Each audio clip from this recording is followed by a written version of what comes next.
Before you watch the video, please make sure to subscribe and turn on notifications if you want to watch more of my videos and that you don't want to miss out on.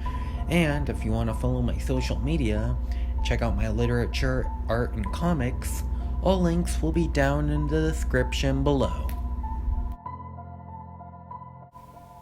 I'm hiding in Walmart from the people I used to know. Written by your third FBI agent. It was only a Tuesday morning when I had woke up to get ready for work. As usual, shower, brush my teeth, eat breakfast, and leave. It was a simple routine that I can guarantee a lot of people had. That was the day I had a big meeting with my boss's boss. I can't exactly remember what it was about, but I recall being more anxious than ever. By the time I was a 20-minute drive away from work, something strange started going on. There were storm clouds, but they were forming a spiral, as if a small vortex had appeared and was sucking the clouds in. I stopped and pulled over near a Walmart, and everyone was confused as to what was going on. I went around asking, and no one had answers. Someone shrugged it off as some military operation. Some thought it was some sort of War of the Worlds type of alien invasion. I still couldn't figure out what was going on, but as I started to shrug it off, it became very weird. These weird appendages started coming out of it. Everyone scattered and I ran back to my car, but it wouldn't turn on. It was dead, and I was near the center of the storm. I just had to run into the Walmart and pray that whatever those things are don't find me. Everyone was huddled away from the windows, and people were scared, and some were even crying. Some were confused, but they all knew that something was very wrong about what was happening. I had been in there for hours before I had the courage to look outside at what was going on. What I saw is burned into my mind for as long as I live. Those tentacles came down and snatched people from off the ground and in buildings. It was almost as if those tentacles had some infinite reach, because I saw some stretching across the city. When they got a hold of their victim, it would bring them up to the bright light near the center of the storm. The screaming and frailing and pleading would go silent for minutes at a time, but as soon as that time passed, it was as if the person they had grabbed was normal, because I could clearly see the man that was snatched perfectly fine on the ground and walking around. It was like they were being replaced by this hellish monster's own creation. At that point, at the center of the storm had started moving away with the clouds, and some had the courage to book it outside. Unfortunately, those tentacles have some eyes of their own and immediately snatched anything that made sudden movements. No one went outside of the store after that, and no one spoke a word or made a single sound. We all used paper and pencils to communicate, as we were in a Walmart. I even made some acquaintances that all just named Sarah and Tyrone. We gathered food together and chatted a bit sometimes. People asked to find some warmth. Others were asking if they needed food or other necessities, but no one was forceful.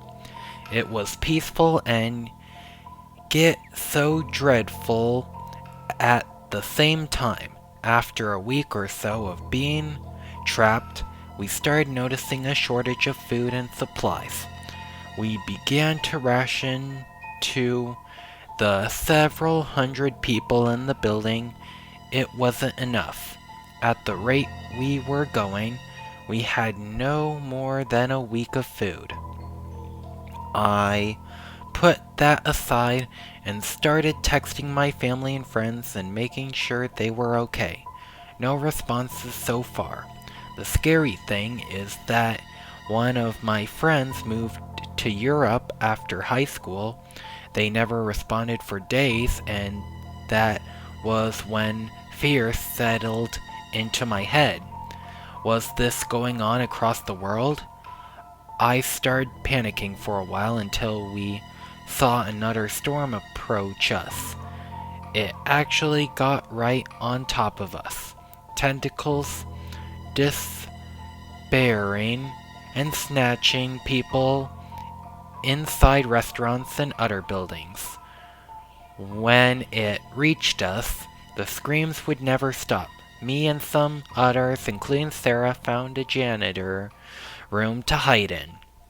Unfortunately, it even took Tyrone and much of the other people in the building. And again, after the abduction stopped, it was as if the victims were still there. They were going as if nothing happened.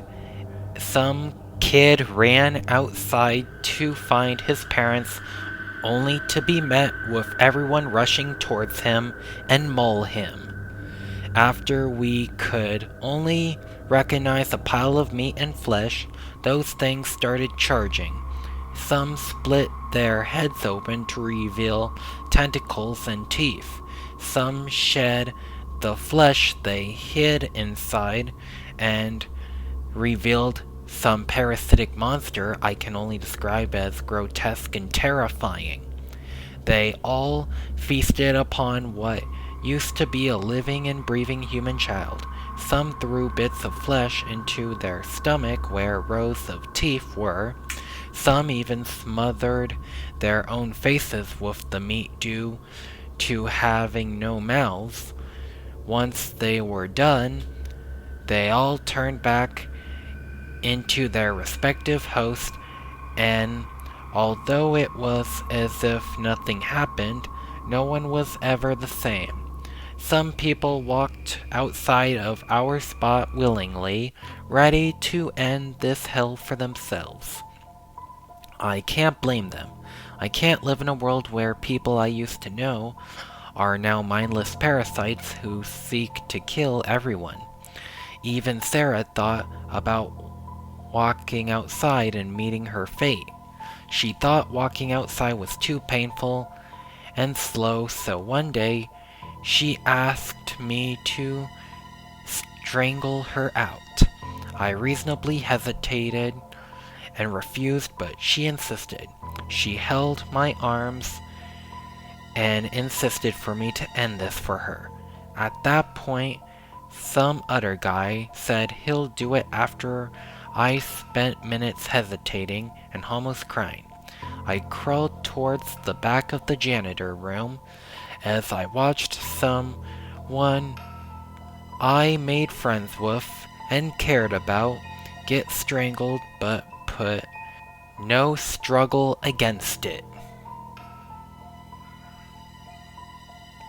It was horrible to see how people couldn't live with themselves in a world like this so much that they asked to be put down.